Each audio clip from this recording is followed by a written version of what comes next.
ओम शांति।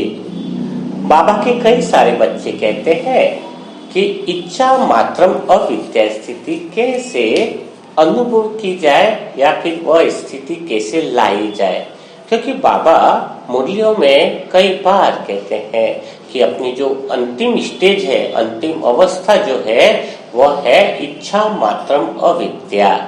तो इच्छा मात्रम अविद्या की स्थिति लाने के लिए या फिर वह स्थिति अनुभव करने के लिए कुछ ऐसी बातें हैं, अगर उन बातों पे ध्यान दिया जाए तो इच्छा मात्रम अविद्या की स्थिति लाना बहुत आसान हो जाएगा।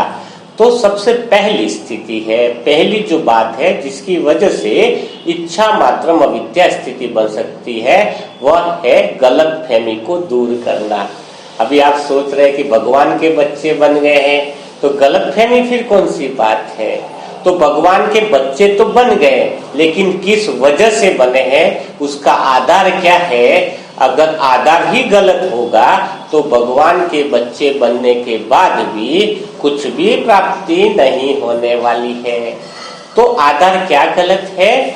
गलत है गलत बातों को समझना। कौन सी गलत समझ लिया कि परमात्मा शिव सारी मनोकामनाओं को पूर्ण करने के लिए आया है। और कई बाबा के बच्चे दूसरी जो भक्त आत्माएं यहाँ रास्ते में जो भी मिलती है आत्मा, उनको भी बस एक ही बात कहते रहते हैं कि आप तो आश्रम में आ जाओ, सेंटर में आ जाओ, भगवान शिव आपको सारी इच्छाओं की पूर्ति कर देगा। तो सभी लोग ये सोचते हैं कि शायद मेरे बच्चे की तबीयत खराब है, वो भगवान शिव ठीक कर देगा। किसको धन की समस्या है तो वो परमात्मा शिव ठीक कर देगा। किसको नया मोबाइल लाना है तो वो सोचता है भगवान शिव सेंटर में जाएंगे, मेडिटेशन करेंगे तो हमें मोबाइल मिल जाएगा है। किसको नौकरी की समस्या है। तो ये सबसे बड़ी जो गलत सोच है, जो इच्छा मात्रम अविद्या कभी बनने ही नहीं देती है। तो सबसे पहले ये समझना होगा कि हम परमात्मा शिव के क्यों बने हैं। तो भगवान जो है वो सबकी इच्छाओं को पूर्ति करने के लिए नहीं है। भगवान का अर्थ यह नहीं है कि भगवान सारी सबकी इच्छाओं को पूर्ण करेगा, सारी इच्छाओं की पूर्ति करेगा, सबकी मनोकामनाओं को पूर्ण करेगा। नहीं, भगवान के पास आए हो तो भगवान के पास आने से सारी इच्छाएं ही मर जाती, नहीं तृप्त हो जाती। कोई भी इच्छाएं रहती ही नहीं है, सारी इच्छाएं मर जाती है, सारी इच्छाएं समाप्त हो जाती है। कोई भी कामना अपने अंदर रहती ही नहीं है। क्योंकि अगर आपको मनोकामनाएं पूर्ण करनी है, कोई इच्छा पूर्ण करनी है, तो फिर आप बाजार में जाओ, मार्केट में जाओ, क्योंकि मार्केट में आए जो है वो आपकी इच्छाएं पूर्ण होंगी। टीवी लाना, फ्रिज लाना, दूसरा पैसा कमाना, धंधा दौरी करना, जो कुछ भी आपको करना है, इच्छाओं को पूर्ण करना है, तो आप मार्केट में जाओ, भगवान के पास मत आओ।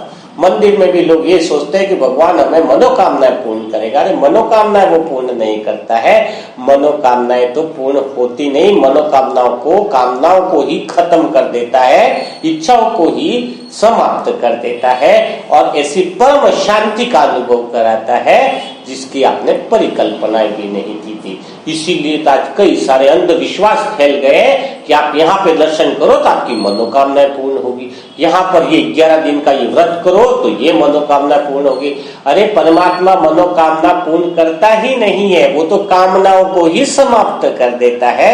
यह बात जिसको समझ में आ जाए, इस बात के उद्देश्य से अगर कोई बच्चा बाबा का सेंटर में आया है, भगवान से बस ये इच्छा है कि मेरी सारी इच्छाएं समाप्त हो जाए और मेरी मन को तृप्त हो जाए, मेरे मन को सुकून मिल जाए, मेरे मन को आनंद मिल जाए। और वैसे ही सबसे बड़ी मनोकामना ही यही है कि अपने को परम शांति का अनुभव हो जाए। तो भगवान के पास अगर हम इस उद्देश्य से आए हैं कि भगवान क्या करता है, इस बात का अगर हमें नॉलेज है तो हमें कोई इच्छाएं जागृत ही नहीं होगी। हम जब भी भगवान के सामने बैठेंगे तो मानो कामनाएं ऐसी गायब हो जाए, इच्छाएं ऐसी गायब हो जाए कि मानो कोई इच्छाएं थी ही नहीं। भगवान के पास आने पर कामनाएं गायब होने लग जा रही है आपकी, तो समझ लेना कि आपने भगवान को पहचान लिया है। भगवान के पास बैठ करके भी अगर कामनाएं कर रहे हो, इच्छाएं कर रहे हो, यानी आपने अभी तक परमात्मा को पहचाना ही नहीं है।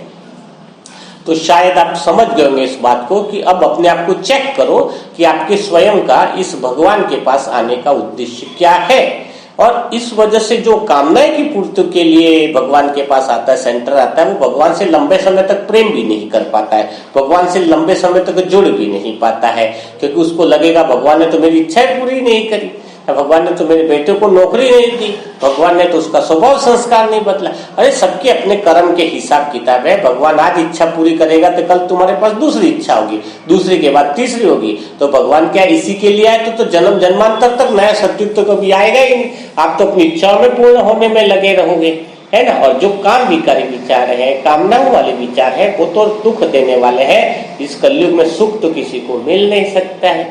तो यह अपने अंदर जो है, जो अगर गलत धारणा बनी हुई है तो उसको सबसे पहले क्लियर करने से आपकी इच्छा मात्रम अविद्या की स्थिति पूरी हो जाएगी। दूसरी जो बात है जो हमें क्लियर ध्यान रखती है, जिसकी वजह से हमारी स्थिति बन सकती है, दूसरी जो बात है वो है कि अपने मन को समझना होगा। अपना मन जो है ना वो हमेशा किसी न किसी चीज की खोज में रहता है और किसी न किसी बढ़िया सी चीज की खोज में रहता है, सबसे बेहतर चीज जो है उसकी खोज में रहता है। और वह चीज नहीं मिलती है तो वो मन जो है वो हमेशा बेचैन रहता है, अशांत रहता है। तो अब समझना होगा कि हमारा मन किस चीज को खोजना चाह रहा है, जो सबसे बड़ी है। तो सबसे जो बड़ी चीज है मन को जिसको खोजता है, वो मन को लगता है कि भगवान से बड़ा कोई भी इस दुनिया में है नहीं। स्वयं भगवान ही है जो ऊंचे से ऊंचा है, स्वयं भगवान ही है जो सबसे बड़े से बड़ा है। तो मन हमेशा इसीलिए तो खोजता रहता है भगवान को। तभी वो मंदिरों में जाता है, कोई इंसान कभी पहाड़ियों में जाता है, कभी किस में जाता, कभी किस में जाता। तो वो सिर्फ किसको ढूंढ रहा है, किसको ढूंढ रहा है? भगवान को ढूंढ रहा है ना। भगवान को जो ढूंढ रहा है तो मन की खोज उसको लगता है, क्योंकि मन अशांत है। और भगवान को जब ढूंढ लेता है, पा लेता है, तो उसके मन को क्या मिल जाती है? सदा काल की शांति मिल जाती है। अब यहाँ पे गड़बड़ क्या हो रही है कि कई लोगों ने मन में खोज लिया कि भगवान जो है, जैसे कहते हैं ना, कोई चीज खोजते हैं तो कहाँ खोजते हैं? संसार में ही तो खोजते हैं ना, कि कोई चीज गुम हो गई तो संसार में खोजेंगे, है ना। तो उनको लगता है कि जो भगवान में ढूंढना है, भगवान जो हमारा गुम हो गया वो भी संसार में मिलेगा। तो संसार में सारे मंदिर मस्जिद सब जगह वो घूमता है, किसी न किसी को अपना आराध्य अपना भगवान मान लेता है। लेकिन उसकी इच्छाएं कौन सी रहती है? मनोकामना की, ये देवी मेरी मनोकामना पूरी करेगी, ये मेरे मनोकामनाएं पूरी करेगा। तो ये जो मनोकामनाएं जो पूरी करेगा गलत सोचे तो वो उसी को ही भगवान मानकर बैठ जाता है। उसका उद्देश्य होता है कि भगवान मुझे मिल गया और मेरी मनोकामना पूर्ण होगी। लेकिन वास्तव में सत्य भगवान का परिचय नहीं मिला है। लेकिन हम परम पिता परमात्मा की जो आत्मा है, संतान है, हमें तो सच्चा सच्चा भगवान मिल गया है, जिसको सारी दुनिया ढूंढ रही है, जिसको सारी दुनिया परेशान हो रही है। तो हमें भगवान के यथार्थ परिचय को समझना होगा और वही परिचय दूसरों को समझाना होगा।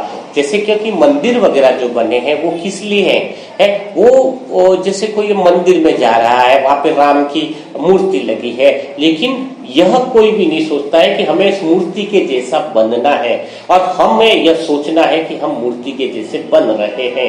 अगर कोई ये सोचे ना मूर्ति को देख करके हमें उसके जैसा बनना है, श्री राम की मूर्ति को देखे तो उसको लगना चाहिए कि श्री राम जिन्होंने अयोध्या का सारा धन छोड़ दिया और एक तरफ श्री जो रावण की जो लंका थी, सोने की लंका, उस लंका को भी छोड़ दिया और कुछ भी उनके हृदय पर असर नहीं पड़ा, इतना बड़ा धन छोड़ दिया। और जो मंदिर में इंसान दर्शन करने जाता है, कभी वो रिक्शा वाले से अगर उसका 200 रुपए का बिल बना है और 198 रुपए वो जो है 198 का बिल बना है और 200 रुपए दे दिए, तो 2 रुपए के लिए भी वो इतना झगड़ा कर देता है कि पूछो मत, कि 2 रुपए तो तुझे देना ही पड़ेगा। उसके पास खुले नहीं होंगे तो भी कहीं ना कहीं से करा के उसको देना होगा। तो सोचो, अंदर तो मंदिर में जा रहा है जो श्री राम की मूर्ति है, जिसने लाखों रुपया छोड़ दिया, लाखों रुपया धन छोड़ दिया, अयोध्या छोड़ दी, रावण की लंका सोने की वो भी 1 मिनट में जीत करके भी त्याग दे दिया, विभीषण को बोला कि ये सब तेरा है।